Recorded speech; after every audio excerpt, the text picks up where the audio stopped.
Aloha e bem-vindos à Batalha das Eras, onde a nostalgia e a atualidade se encontram. E bem-vindos de volta à segunda parte do... teste entre gerações? É o que eu tenho.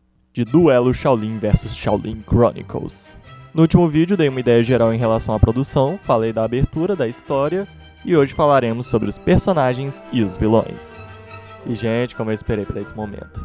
Então, sem mais delongas, eu sou John, o Juiz das Eras, e Kong Itampai!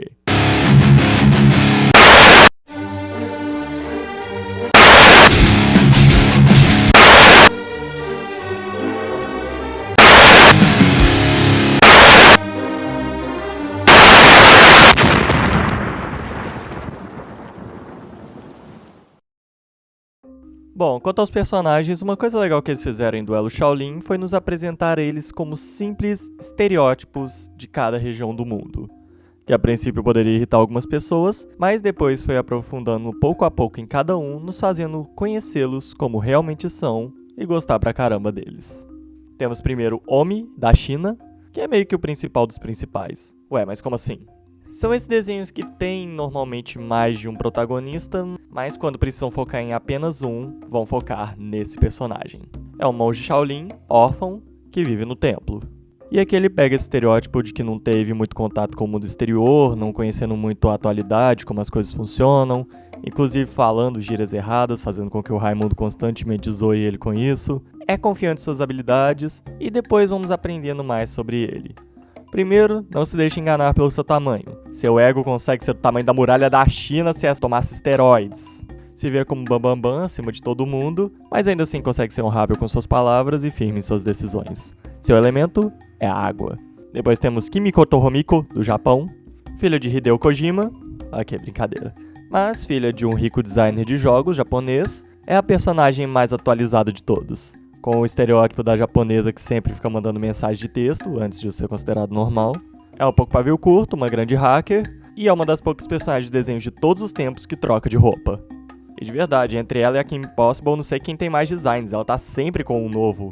Isso é bem legal. Penso também que ela é meio que uma irmã mais velha entre os monges, sabendo separar as brigas, é meio rígida também consigo mesma em questão de errar e tudo mais. E no geral ela é uma ótima personagem, seu elemento é o fogo. Também temos Clay Bailey, do Texas.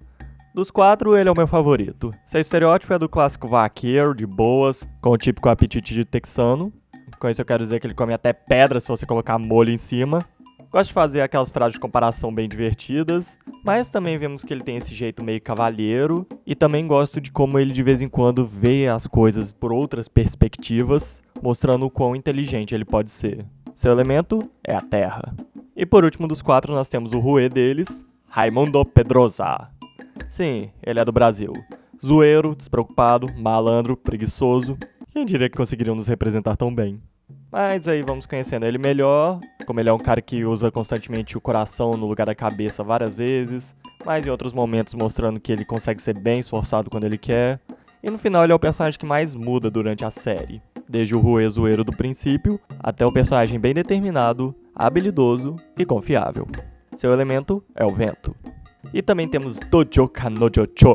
É empatado como um dos meus personagens favoritos de todos. Dojo é uma das maiores comédias do desenho. Isso se não for a maior.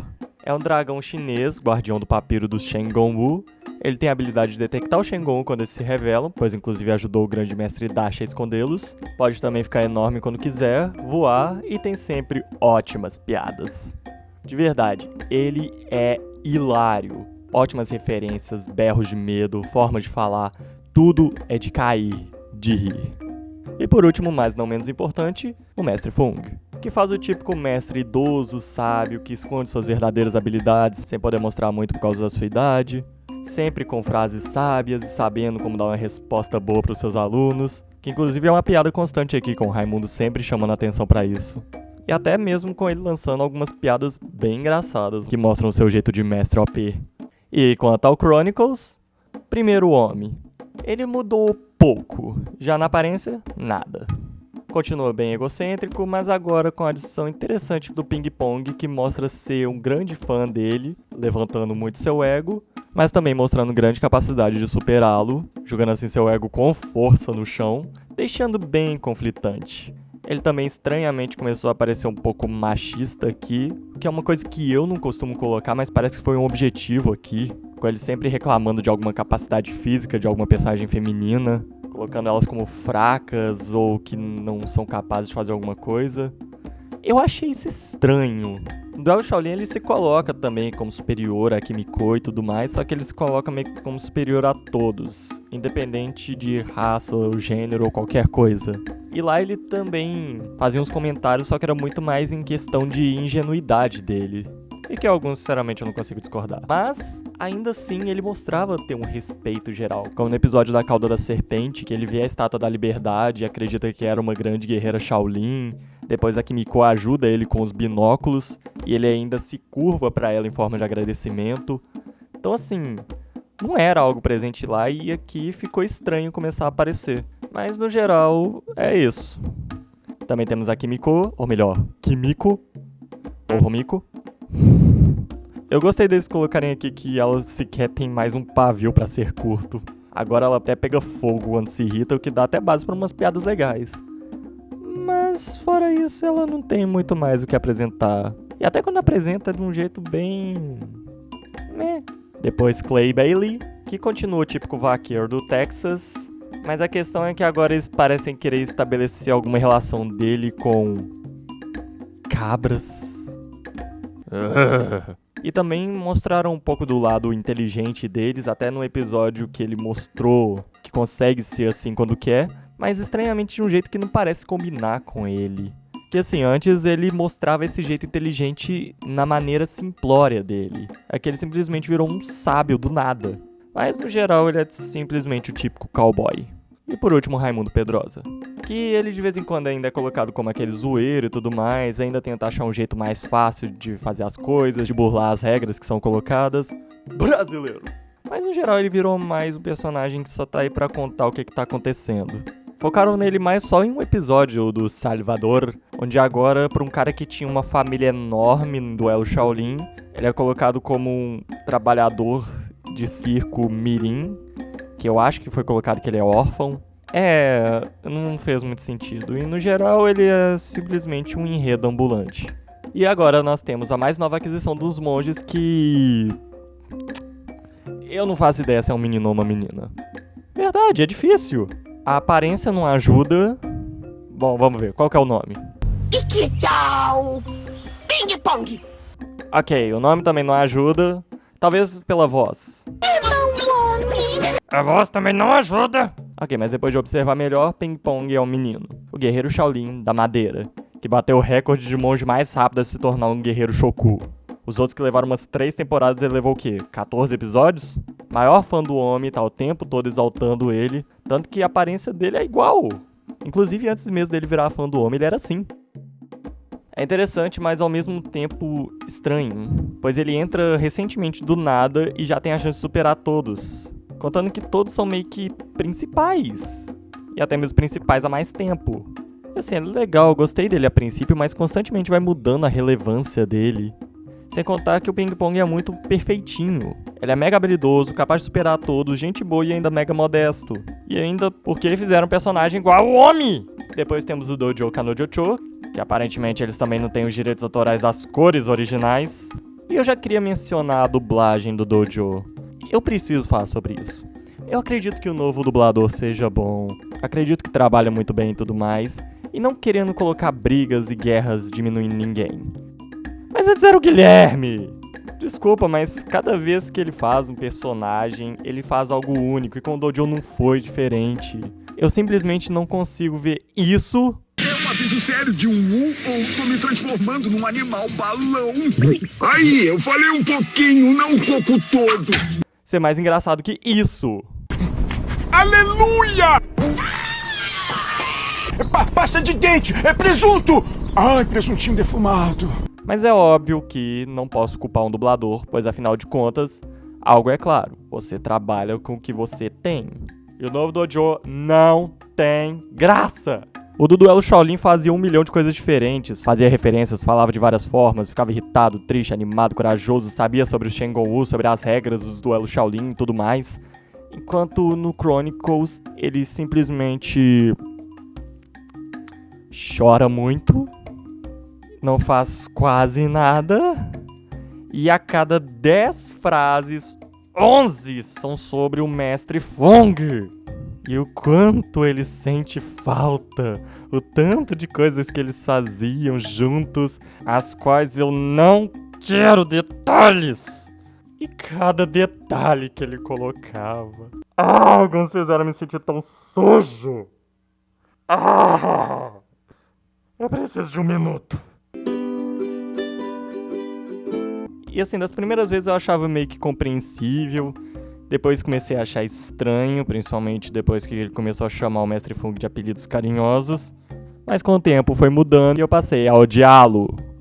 De verdade, eu queria poder falar mais coisas, só que é só isso que ele apresenta. E por último, o Mestre Fu, que sequer consegue decidir o tamanho da sua barba, que a princípio parece continuar como mestre sábio, habilidoso, sempre sabendo o que dizer, até que ele perdeu pro Chase, de uma forma surpreendentemente fácil. Porque eles estão colocando que o mesmo cara que conseguia desviar dos golpes do Chase, estando literalmente todo quebrado em uma cadeira de rodas, a quem 2 golpes perde. E aí, depois disso, do templo ser destruído, ele resolve mandar seus aprendizes atrás de um novo templo, sozinhos, enquanto ele parte numa longa jornada, responsável, sem definir pra eles o que, como, onde ou porquê. Uma jornada que aparentemente também inclui uma terma nas montanhas cheia de velhos pelados. E também fazendo algumas paradas onde os monges estão, porque se ele ficasse longe por muito tempo ia ser muito dramático. Mas eu também já perdi praticamente 90% do meu respeito por ele. Principalmente depois de tudo que o Dojo coloca sobre os dois. Eu não quero ver um mestre que eu tanto respeitava dançando quadrilha ou na Broadway ou qualquer coisa. Bom, e agora passamos para os vilões, e como eu queria falar disso. Mas deixando bem claro, apenas falarei dos que têm bem mais relevância. Então vilões como Catnap, Tobimura, Camaleão, Vlad, Mala-Mala-Jong, Ciclope, que até hoje eu não sei de onde ele surgiu, Panda Buba e tudo mais, ficam aqui nas citações honrosas. Bom, mas então vamos lá. Primeiro temos Jack Spicer, que ele é um garoto que tem o objetivo de se tornar mal. Acontece. Alguns querem ser médicos, outros querem ser cientistas e outros querem ser maus. Ele é o clássico vilão comédia, ninguém o leva a sério. Mas por questões de idade, esperteza e pelos seus golpes sujos, sempre agindo de forma trapaceira, ele consegue enfrentar os monges bem frente a frente de vez em quando. Mas se bem que olhando em geral, ele é uma ironia ambulante. O cara é um gênio do mal, mas constantemente se mostra pouco inteligente. Vive na mansão de seus pais, mas constantemente se mostra mal das pernas financeiramente. Se bem que você sabe construir robôs que auxiliam, inventos surpreendentes e ainda se coloca dessa forma medíocre. Meu filho, vende essas coisas, apresente a grandes empresas e fique rico. Olha essa sua mochila, vende para os militares que já te dá uns milhões. E aí depois que você virar um magnata rico, você tenta dominar o mundo. Siga o exemplo de Zuckerberg. E além disso, seus pais aparentemente sequer percebem tudo isso, inclusive por algumas frases do Jack parece que a mãe dele apoia. Como foi na casa dos seus amiguinhos, filho? Bem. Se divertiu? Lanchou? Os eliminou enquanto dormiam, depois enterrou no quintal do vizinho para que você não fosse incriminado e deixou provas contra os pais dele? Meu menino. E depois nós temos Wuya, uma feiticeira reilinha aprisionada há 1500 anos em uma caixa. Na primeira temporada ela é a vilã prometida, que é aquele vilão que há uma promessa deles serem grandiosos, mas que algo os impede de mostrar do que são capazes mais cedo. Nesse caso, ela não tem um corpo. Aqui a Wuya foi transformada em fantasma, ela pode localizar o Shen Gong-wu quando esses se revelam, ela é bem poderosa com o seu corpo, podendo invocar exércitos de criaturas gigantes de pedra, tomar o mundo em trevas e tudo mais, enquanto na forma fantasma é meio que inconstante o que ela faz. Primeiro parece que só pode atravessar as pessoas, dando aquela sensação ruim, mas depois também mostra que pode diminuir para ler mentes, controlar mentes pequenas, e até hoje eu não sei como é que ela fez aquele resort pra Catnap.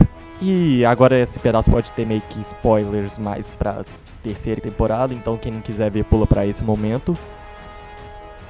Ao se juntar com Chase Young, esse devolve o corpo dela, mas não todos seus poderes para evitar que ela se voltasse contra ele, mantendo-a relativamente sob cativeiro. Mas de vez em quando eles decidem trabalhar juntos naquela típica parceria de vilões. E assim, ela até que foi tomando uma nova personalidade mais brincalhona e usando sua beleza para poder zoar com os monges. E assim, no geral, ela até que é bem legal. E temos finalmente o mestre do mal, o príncipe das trevas, o grande vilão, Chase Young. Chase Young? Exatamente, Chase Young. Empatado com Dojo como meu favorito. É o típico vilão legal. Desde o primeiro momento em que ele aparece, já mostra que sequer liga pro Shengon-Woo. Desculpe, os Shengon não são muito pra você, ok? Também dá uma surra em todo mundo sempre que aparece. E possui uma estranha obsessão em fazer do homem o aprendiz dele. É estranho como é comum ter esses vilões que querem trazer um jovem herói pro seu lado. Ele também possui um exército de felinos. Não esse. Ele possui um exército de tigres, leões, panteras, etc., que são na verdade guerreiros derrotados por ele no passado das eras e transformados assim nos seus felinos leais. Ele consegue ser legal de qualquer forma, até em seus momentos engraçados ele não perde a postura. Ele é ameaçador, habilidoso, cruel e elegante. Uma coisa tão boa dele no duelo Shaolin é que ele consegue ser mega ultra blaster habilidoso, mas também consegue ser elegante. Nossos heróis chegam no esconderijo do Chase e encontram ele sentado calmamente, preparando uma comida, lendo uma revista do mal, enquanto prepara sua sopa de dragão. E o bom é que essa que era a comédia dele, o quão épico ele consegue ser, até mesmo quando ele não quer, quando ele tá agindo normalmente, como se fosse algo natural. Isso é ótimo. A forma de dragão dele também é boa, mas eu prefiro a forma humana. Sei lá, parece mais legal. Mas de longe, o que eu mais gosto é a sua esperteza. Sempre que ele aparece, tudo parece estar de acordo com os planos dele. E se não estiver, ele faz com que esteja. Ele sempre parece estar no mínimo 10 passos à frente. Isso inclusive pra nós, pois até ser revelado, nem nós sabemos os seus planos. E isso é muito bom. E por último nós temos Hannibal Roy Pin. E ele é... Ok, eu vou ser sincero. Ele é um feijão. Desculpa pros fãs dele, mas eu não consigo gostar desse cara. Por quê? Olha só tudo que colocam sobre ele no episódio que ele aparece. Que um grande amigo meu está por perto. Hannibal Roy Bean. Hannibal Roy Bean está aqui! Ele é a força mais malvada de todo o universo! Isso é hype! E no final, um feijão com mini tentáculos, uma ave robô que leva ele pros lugares, uma maleta que vira uma armadura gigante, agora também em versão social, esportiva e de passeio. E utiliza o Shengon Mob Morphos pra mudar de forma. E não me leve a mal, eu não me importo com vilões que simplesmente são malandros, mas de novo, ele é um feijão que tem lábia. Só isso. Eu admito, ele realmente tem lábia, ele consegue mudar a visão de alguém. Mas se você tirar a maleta dele, fizer um churrasco daquela ave e ainda conseguir um Mob Morphos, eu não sinto nenhuma ameaça vindo dele. Se ele fosse um vilão apresentado aos poucos e nesse tempo mostrasse esse jeito, eu acho que eu gostaria mais dele. Mas todo aquele hype meio que matou as chances de eu gostar do Hannibal. E quanto ao Chronicles, primeiro nós temos Jack, que ele é um pouco difícil dizer. Em um momento ou outro ele consegue ser mais ameaçador que antes, sendo até capaz de passar a perna no Panda Buba e tudo mais. Mas no geral, em grande maioria, ele não faz muita diferença aqui. Ele raramente ganha um duelo Shaolin, arranjou um esconderijo estranho sei lá onde, já causou o fim do mundo uma vez ou outra sem querer, mas no geral ele não apresenta quase nada, não faz muita diferença ele tá aí. Mas o bom é que ele tem a Wuya, ou melhor, Wuya, que continua sendo aquela vilã ameaçadora, antiquada, que só quer pensar no Shengon e seus poderes, sem se deixar distrair pelas coisas atuais, tipo dinheiro, tecnologia e tudo mais, apenas usando o Jack. Estou vendo que é um chefe desalmado e econômico. Sem grana, nada de grana. Você se diz um grande empresário do mal, mas é péssimo em executar.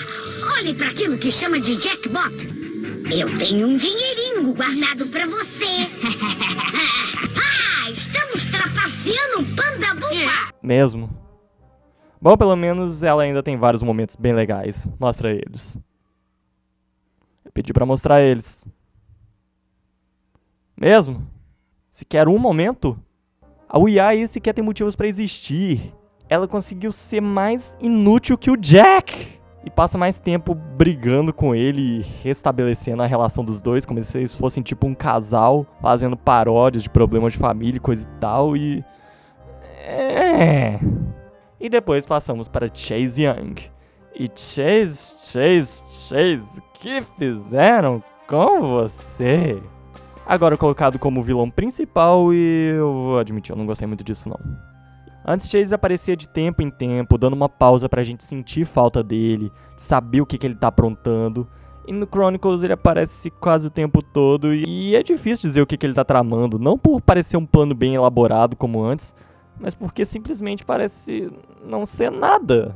Um cara que antes colocava as coisas como... Ao fechar um capítulo da vida dele, um novo deve se abrir.